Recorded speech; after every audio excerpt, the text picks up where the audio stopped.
In this video, I'm going to break down the essential tools and equipment you need for concrete work so you can get the job done right without any headaches.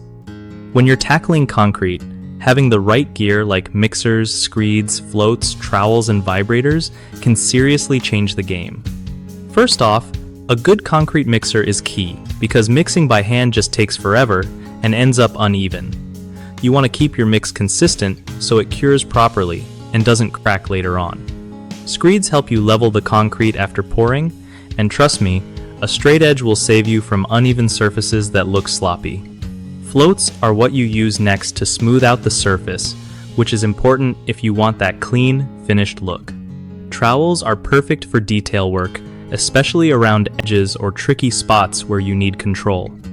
And don't sleep on vibrators, they get rid of air bubbles trapped inside the concrete, which makes it stronger and way less likely to chip or break down over time. One of the biggest mistakes I see with concrete work is rushing through the mixing step without using a proper mixer, which leads to weak spots and cracks.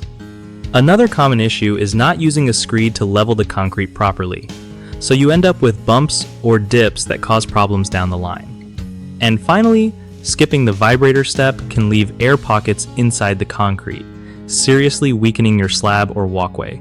The fix?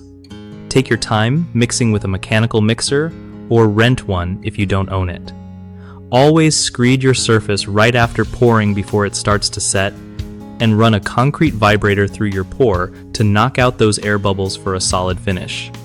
BigHomeProjects.com is a solid resource if you're looking to connect with trusted local contractors who know their stuff when it comes to concrete work or any home improvement project.